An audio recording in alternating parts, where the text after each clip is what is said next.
High বন্ধুরা, তোমরা কেমন আছো? আশা করি তোমরা সকলে খুব ভালো আছো। আমিও খুব ভালো আছি। ফের তোমাদের সামনে একটা ছোট্ট মিনি ব্লগ নিয়ে চলে এসেছি। আশা করি তোমাদের ভালো লাগবে। দেখো, মানে আমি আর আমার যা পার্লারে যাব, তোমার সাথে শেয়ার করলাম আমরা কোন পার্লারে যাই। এইটা আমাদের একটা মেন রোড দিয়ে যাচ্ছি। আর বৃষ্টি পড়ছিল, সেই দিনেই বৃষ্টি পড়ছে। আবহাওয়াটা শুধু দেখো, রাস্তা পুরো ভিজে আছে, ছমছম বৃষ্টিতে রাস্তা পুরো ভিজে গেছে, চারিদিকটা কুয়াশা। এটা আমাদের একটা ভিলাতে, এটা আমাদের ভিলা। রাস্তাঘাটটা কেমন তোমার সাথে শেয়ার করছি। দেখো, আশা করি ভিডিওটাকে স্কিপ করে ভালো লাগবে।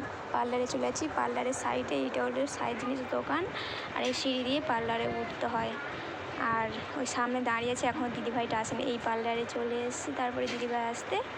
দেখো পার্লারের রুমটা তোমার সাথে দেখাচ্ছি শুধু। তারপরে এইটা আমি ব্লগ করছি, যাকে বললাম ও একটু ক্যামেরাটা ধরে দিচ্ছে, ওই ব্যাক ক্যামেরা তোমরা দেখতে পাচ্ছ। আমরা এই পার্লারটা, মানে এই দিদিভাইয়ের কাছে সবসময় ব্লগ করতে আসি, বা চুল কাটা বলো, বা নিচে সাইড জিনিস দোকানেও সাইড জিনিস কিনতে আসি, ওই জন্যে। আর সামনে একটা বাড়ি ছিল, ওই কিছু ব্লগ দিচ্ছি, মানে পুজো বাড়ি ছিল, তার জন্যেই মানে ব্লগ করা। আর এরপরে আমার হয়ে গেছে, এরপরে আমার যা করবে,